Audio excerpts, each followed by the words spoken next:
Bismillahirrahmanirrahim. Assalamualaikum warahmatullahi wabarakatuh.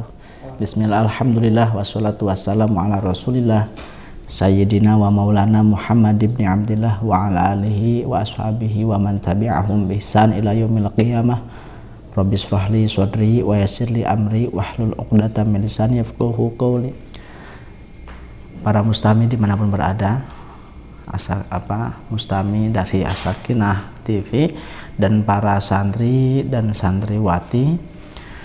Pada pertemuan sebelumnya kita membahas bagaimana tentang baiknya Allah Subhanahu wa taala kepada kita, sehingga semua kesalahan kita itu berpotensi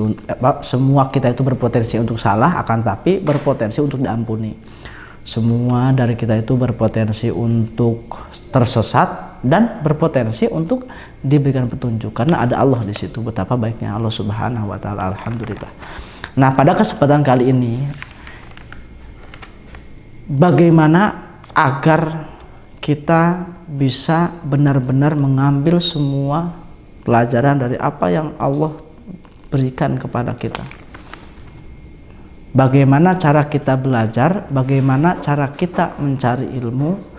Pada kesempatan kali ini akan sama-sama kita pelajari. Karena petunjuk yang sudah Allah berikan kemarin itu melalui hadis itu tidak bisa kita pakai tanpa adanya ilmu. Tidak bisa kita amalkan tanpa kita ada ilmunya. Hanya untuk meminta ampun saja kita harus punya ilmunya. Hanya untuk berdoa pun kita ada ilmunya. Ya, minimal di situ ada bimbingan. Pentingnya sekali kita mencari ilmu. Kenapa? Karena bagi para pencari ilmu itu surga jaminannya. Nah, dalam sebuah makalah dikatakan seperti ini dari Sayyidina Ali radhiyallahu anhu, "Man kana fi talabil ilmi kanatil jannah fi talabihi wa man kana fi talabil ma'siyah kana naru fi talabihi." Maknanya barang siapapun itu yang mencari ilmu, maka surga dalam pencariannya. Dan siapa yang mencari maksiat, fitolabil maksiyah, bukan mencari apa ya, kalau kita artikan itu, barang siapa yang merencanakan, barang siapa yang berjalan untuk mencari ilmu, maka surga baginya. Dan barang siapa yang berusaha berjalan untuk sebuah kemaksiatan, maka neraka baginya. Artinya, kalau seandainya kita sedang belajar, sedang mencari ilmu, kemudian kita meninggal, sudah kita mendapatkan surga. Nah, makanya disitulah pentingnya, betapa pentingnya istilah tajdidun niyah, memperbarui niat. Kenapa? Kadang kita lalai dengan niat kita. Jangan sampai kita lalai dengan niat kita, sehingga niat belajar kita selalu tertanam dalam hati, dimanapun, kapanpun, dalam keadaan apapun. Sehingga ketika kita dipanggil oleh Allah Subhanahu wa taala dalam keadaan seperti itu, maka sudah kita mendapatkan surga. Nah, pertanyaannya, bagaimana cara kita sekarang mencari ilmu? Mencari ilmu tidak dibatasi oleh ruang dan waktu. Artinya dimanapun kita, kapanpun kita, wajib hukumnya kita mencari ilmu. Dan kita bisa mencari ilmu. Berarti dimanapun dan kapanpun kita bisa berpotensi masuk surga. Itu makanya saya setuju sekali dengan dengan perkataannya Gus Bah itu, dengan mengatakan masuk surga itu lebih mudah dibanding masuk neraka. Ya, asalkan kita sadar, asalkan kita mau mendengar, mau berusaha dan sadar, mudah sekali masuk surga itu. Dimanapun kapanpun, dari apapun, dari siapapun, ilmu boleh kita ambil. Apalagi di zaman saat ini, betapa mudahnya kita mau belajar. Dimanapun kita, bahkan sendirian kita bisa belajar, gurunya dari jauh, dari mana. Ya, YouTube itu, online itu, kemudian Google lah, istilahnya Mbah Google itu, banyak sekali ilmu di situ. Lah, apakah cukup kita hanya mencari ilmu dari situ? Kalau ada pertanyaan, apakah boleh kita mencari ilmu dari Google? Ya boleh-boleh saja. Tetapi apakah cukup? Tidak. Tidak cukup kita mencari ilmu melalui browsing misalkan. Harus ada guru untuk membimbing kita. Kenapa? Karena tidak semua yang tulis di situ adalah benar. Tapi walaupun benar semua misalkan, tetap saja guru harus ada. Karena di zaman saat ini kita sangat mudah menjadi pintar, akan tetapi sulit untuk menjadi soleh. Kenapa? Karena suhbatul ustadznya atau namanya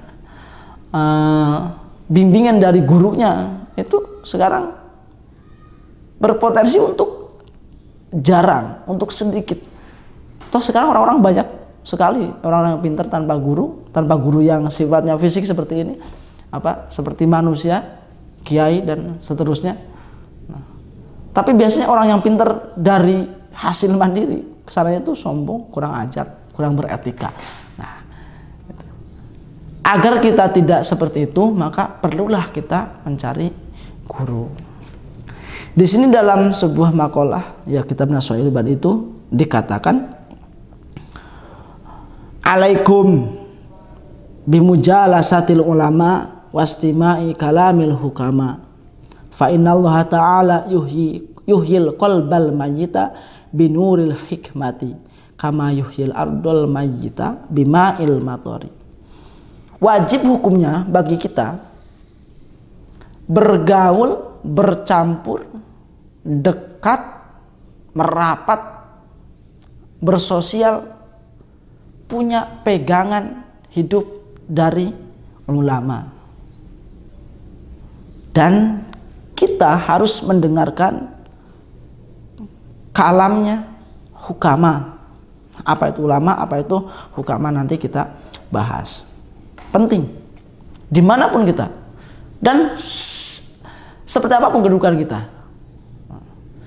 Karena kebanyakan orang itu biasanya ketika dia selesai menempuh pendidikan misalkan pesantren atau di sekolah atau dimanapun, ya selesai waktunya, ya sudah selesai belajarnya, selesai bergurunya. Tidak seperti itu. Siapapun kita, seperti apapun kedudukan kita, kita harus tetap berada dalam bimbingan guru. Makanya saya masih ingat ada murabi saya, pembimbing hidup saya itu ada guru yang pesan terakhir disampaikan dalam pertemuan terakhirnya adalah jangan berhenti belajar. Satu, kedua, jangan jauh dari guru. Cari guru dimanapun, harus dekat dengan guru. Karena kadangkala pengetahuan kita itu benar, akan tetapi tidak baik. Apalagi kalau salah, pasti tidak baik. Nah, saat pengetahuan kita yang benar akan tetapi tidak baik atau tidak pas untuk dilakukan atau untuk disebarluaskan, diamalkan, maka disitulah fungsinya guru untuk membimbing diri kita. Apa yang harus kita lakukan dengan apa yang kita ketahui, apa yang harus kita lakukan dengan apa yang kita bisa. Disitulah fungsinya guru.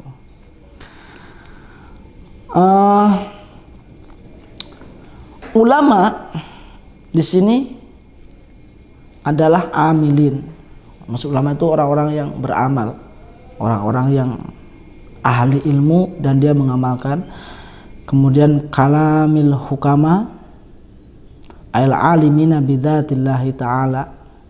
Pokoknya singkat saja, yang dimaksudkan ulama itu adalah beliau-beliau yang memang benar-benar perilakunya itu berdasarkan ketentuan Allah Subhanahu wa taala. Ulama ada dua macam, secara garis besar saja ulama ada dua macam. Satu, ada ulama yang memang beliau tuh sangat lebih menitik beratkan kepada amal soleh, ibadahnya luar biasa dan lain-lain. Nah, itu ulama yang fungsinya nanti membimbing hati kita. Ada ulama yang lebih ke ahli fikih misalkan, ahli fatwa yang secara keilmuannya itu luas, keilmuannya luas, pemahamannya luas, Quran hadis kitabnya luas pemahamannya. Nah, itulah ulama. Ada memang orang yang tidak terlalu pintar, tidak terlalu luas ilmunya, akan tapi solehnya masya Allah, ibadahnya luar biasa. Lah, kedua-duanya, baik ulama yang memang luas pengetahuannya, luas pemikirannya, luas wawasannya, atau ulama yang memang tidak terlalu luas akan tapi soleh, itu keduanya perlu kita ikuti, perlu kita jadikan sebagai pembimbing kita. Kenapa? Karena orang yang soleh, walaupun beliau tidak alim, misalkan tidak pintar, akan tapi soleh, itu potensi baiknya itu lebih besar. Kenapa? Karena biasanya langsung yang membimbingnya itu adalah Allah Subhanahu wa Ta'ala. Langsung dibimbing melalui hatinya, tanpa perantara ilmunya dulu. Nah, ini perlu saya tekankan untuk diri saya sendiri dan untuk semuanya, bahwa benar-benar budaya berguru itu, budaya mencari guru, mencari pembimbing hidup ini sangat-sangat dan wajib harus dilakukan. Kenapa? Karena ada hadis Rasulullah yang di bawah ini akan saya bacakan. Sayati zamanun ala ummati yafirruna minal ulama wal fuqaha fayabatalihimullahu bithalasati baliyatin ulaha yarfa'u, dan seterusnya. Di situ Rasulullah Shallallahu Alaihi Wasallam sudah mewanti-wanti bahwa nanti akan ada satu keadaan yang mana umatku, berarti kan kita semua kan umat Nabi Muhammad, manusia pada waktu itu yafirruna, mereka berlari menjauh dari para ulama, sehingga Allah akan memberikan 3 bencana. Yang pertama, Allah akan angkat barokah dari pekerjaannya. Yang kedua, Allah akan memberikan kepada mereka pemimpin yang zalim. Yang ketiga, mereka akan keluar dari dunia tanpa iman. Na'udzubillah summa na'udzubillah. Saya rasa yang Rasulullah Shallallahu Alaihi Wasallam kabarkan ribuan tahun dulu, saya rasa sekaranglah waktunya. Saya rasa saat inilah waktunya. Kenapa? Karena saat ini sudah saya jelaskan tadi di awal, kita bisa pintar tanpa guru. Kita bisa cerdas, bisa berpengetahuan tanpa guru. Ya kan, ini HP ini kan kita bisa mencari semua informasi, mencari belajar ilmu apapun ada di sini. Maka potensi kita menjauh dari ulama itu sangat besar. Dulu saat kita punya permasalahan dan kita bingung bagaimana untuk memutuskannya atau mencari hukumnya, maka kita akan berjalan berkilometer atau ya minimal kita akan melangkah mendekati, mengetuk pintu ulama, kemudian bertanya. Di situ ada silaturahmi, ada sodakoh, karena kan pasti dikasih hidangan, misalkan ada apa-apa, banyak sekali kemanfaatannya. Lah sekarang kita punya masalah apapun, buka HP, buka Google, ada. Masalah apapun sampai yang terkecil ada. Nah, berarti kan potensi untuk tidak mendatangi, untuk tidak menyertai, untuk tidak bergurunya lebih besar. Nah, makanya ini saya wanti-wanti kepada siapapun, termasuk diri saya sendiri, jangan sampai kemudahan yang Allah berikan lewat teknologi ini menjadikan Allah murka dengan kita menjauhi para ulama. Kita belajar, kita bersimpuh di hadapan guru kita, kita tanamkan dalam diri kita bahwa apa yang kita tahu, apa yang kita dengar, apa yang kita fahami belum tentu itu suatu kebenaran. Maka perlu ada bimbingan dari seorang guru. Atau walaupun kita meyakini bahwa apa yang kita dapatkan, karena misalkan yang berbicaranya juga kiai misalkan, itu benar, akan tetapi belum tentu itu baik untuk kita lakukan. Kenapa? Misalkan di HP ini ada ceramah misalkan. Ada ceramah mengenai sesuatu hal. Nah, ceramah itu dilakukan pada waktu kapan, audiennya siapa, permasalahannya seperti apa. Kita kan tidak tahu. Yang jelas kita mengetahui bahwa kalau A berarti B, kalau C berarti apa, dan seterusnya. Nah, itu tidak semerta-merta bisa kita terapkan ke dalam kehidupan kita. Bisa kita fatwakan ke semua orang dalam keadaan yang berbeda. Maka di situ perlunya bimbingan guru kita dalam upaya meluruskan pemahaman kita, membimbing bagaimana cara kita hidup. Kalau seandainya kalau seandainya memang yang Rasulullah katakan itu benar-benar terjadi, waktu di mana suatu keadaan, suatu zaman di mana manusia itu menjauh dari para ulama, siap-siap saja. Maka bencana yang 3 Allah akan ambil. Hilang barokah dari pekerjaannya. Duit banyak, misalkan padi banyak, rumah gede, tetapi hidup tidak mendapatkan ketenangan. Berarti Allah ambil barokah dari pekerjaannya. Kemudian hidup kita tidak terlepas dari pasti ada pimpinan. Lah pimpinan itulah yang akan mengarahkan kita, yang akan membimbing kita, mengatur cara kita hidup. Lah bagaimana keadaannya kalau seandainya kita diberikan pemimpin yang zalim? Maka itu kan dampak buruknya kepada kita juga. Jangan sampai Allah memberikan kita pemimpin yang zalim. Nah, kalau ternyata kita ada pemimpin yang zalim, mungkin saja karena kesalahan kita yang sudah jauh dari ulama. Nah, tapi yang paling bahaya bukan yang nomor 1 atau nomor 2. Yang paling bahaya adalah yang terakhir. Kalau manusia sudah menjauh, tidak berguru, tidak mendekati para ulama, tidak menyertai para ulama, sudah merasa paling pintar sendiri, maka naudzubillah, takutnya dia yang seperti itu yakhrujuna minad dunya bighairi iman, keluar dari dunia ini tanpa ada keimanan.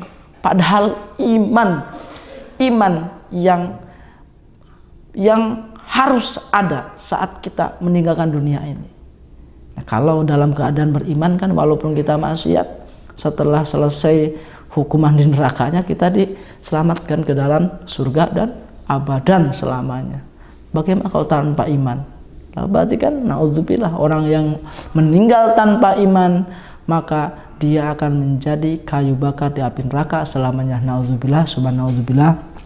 Semoga Allah Subhanahu wa taala selalu membimbing kita, selalu menyertai kita dalam kegiatan apapun. Kemudian dalam belajar, Allah memberikan kita semangat untuk belajar dan Allah bimbing cara kita belajar agar kita tidak salah. Semoga Allah menanamkan ke dalam diri kita cinta terhadap guru, cinta terhadap ustadz, cinta terhadap kiai, cinta terhadap para ulama, sehingga besar sekali kerinduan untuk selalu bertemu, untuk selalu bersama-sama, bertukar pemikiran, berbincang, berguru, sehingga kita tidak sesat.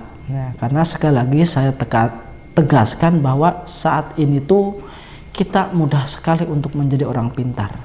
Akan tetapi betapa sulitnya kita untuk menjadi orang soleh. Karena zamannya memang seperti ini. Berarti kan semoga Allah selalu senantiasa memberikan petunjuk kepada kita semua. Amin ya Allah ya rabbal alamin. Khudma sofa wada makadar akhiru kalam. Assalamualaikum warahmatullahi wabarakatuh. Waalaikumsalam warahmatullahi wabarakatuh.